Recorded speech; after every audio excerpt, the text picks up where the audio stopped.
जो मंत्री भी लोग बने हैं हमारे दलित समाज से या पिछड़ा समाज से ही, चाहे वो जीतन राम मांझी जी की बात करिए, चाहे वो हमारे बड़े भाई की ही बात करिए, ये लोगों के मुंह से चू तक आवाज नहीं निकलता। राजनीतिक हथकंडा अपनाना होता है तो एक दिन ये लोग बयान दे देता है कि ये सरकार खराब है, हम दुखी हैं इस सरकार का हिस्सा बनके।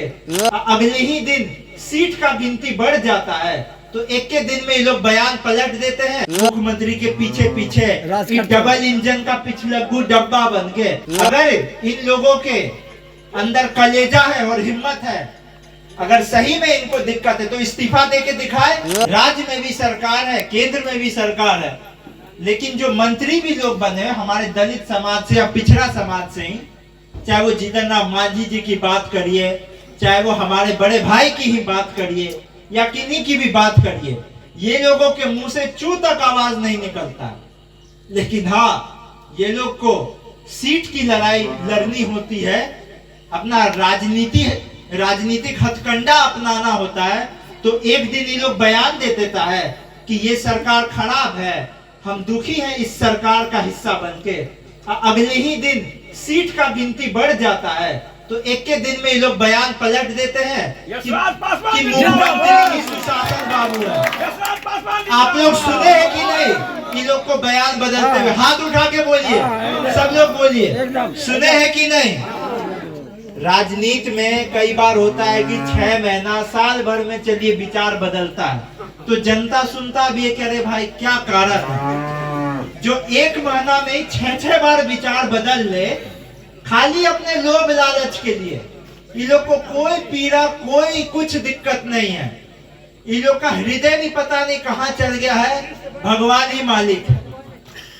जनता से वोट ले लिया ये लोग, लेकिन जनता से कोई लेना देना नहीं है। यही प्रयास है कि दिग्भ्रमित करके हम भी ओझराते रहे मुख्यमंत्री के पीछे पीछे, डबल इंजन का पिछलग्गू डब्बा बन के लाभ लेते रहे, और कोई ये लोग का मनसा नहीं है। लेकिन जनता भोली होती है, लेकिन जनता नासमझ नहीं होती है।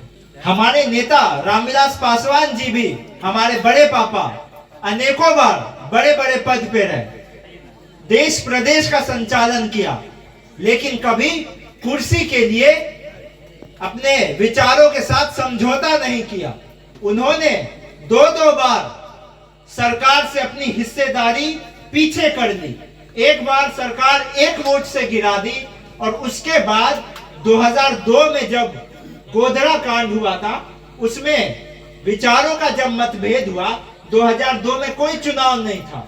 2002 के बाद अगला चुनाव सिर्फ 2004 में ही था, लेकिन 2002 में जब वो अटल बिहारी वाजपेयी जी के सरकार में केंद्र मंत्री थे और 2002 में जो गोधरा कांड हुआ था और कुछ कारणों की वजह से, मतभेद के कारण वो असहज महसूस कर रहे थे और उनको लगा कि जनता की सुनवाई नहीं हो रही है, तो चुनाव से पहले, चुनाव में 2 साल था, तब भी बीच में उन्होंने अपने मंत्री पद से इस्तीफा दिया था। क्यों? क्योंकि उनको कोई लोभ लालच नहीं था, जनता की सुनवाई के लिए। इसीलिए जनता ने उन्हें बार बार हर परिस्थिति में उनका साथ दिया, उनका समर्थन दिया। अगर इन लोगों के अंदर कलेजा है और हिम्मत है, अगर सही में इनको दिक्कत है तो इस्तीफा देके दिखाए, हमारे नेता जैसा हृदय दिखाए कि हिम्मत है इनके पास, इनके दिल में दम है। लेकिन ये लोगों के दिल में दम नहीं है। हमारे नेता के नाम पे लोग राजनीति कर सकते हैं, लेकिन हमारे नेता वाला एक भी गुण नहीं है। चाहते तो हमारे नेता पशुपति पारस जी और प्रिंस राज जी भी, भले लोकसभा में टिकट नहीं भी मिला, लेकिन तब उनको लगा कि हम, क्योंकि सरकार में 5 साल काम किए हैं और अगर हम तुरंत पलट जाएंगे खाली सीट के लिए तो जनता कहेगा कि इनको काम से लेना देना नहीं है, सीट से लेना देना है। तो इसीलिए नैतिकता के नाते हमारे नेता ने पाला नहीं बदला।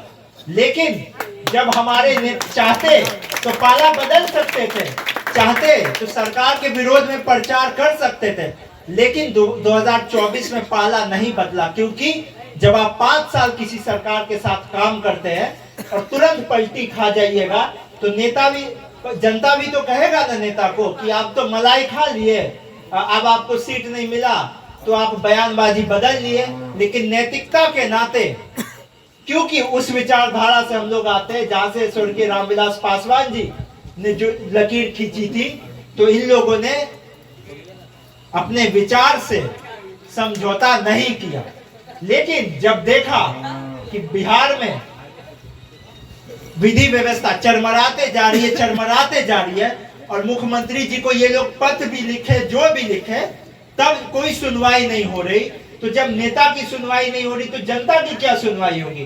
तब हताश होके और मायूस होके हम लोगों ने एनडीए गठबंधन का साथ छोड़ा कि उस गठबंधन का साथी होने का फायदा क्या है कि वो हमारी बात तो नहीं सुने लेकिन जनता की भी बात नहीं सुने, क्योंकि आखिरकार जब हम भी जाएंगे अपने पार्टी का विचारधारा लेके तो जनता तो प्रश्न उठाएगी ना। तो इस कारण हम लोगों ने उस गठबंधन का साथ छोड़ा। तो इसीलिए हम लोग यहाँ आए हुए हैं कुछ अपना विचार रखने, कुछ आप लोगों से आपका विचार और आपकी समस्याएं जानने। और हम अपने बातों के अंत में इतना ही कहेंगे कि जैसा हमने शुरू में कहा था कि हम यहाँ वोट के लिए नहीं आए, हम बस इसलिए आए हैं कि आप ऐसे नेता को चुनिए, ऐसे दल, ऐसे लोगों को चुनिए जो अगर काम 100% नहीं भी करा पाए लेकिन 100% आपके सुख और दुख में खड़ा रहे, ताकि आपके पीड़ाओं का भार कम हो सके।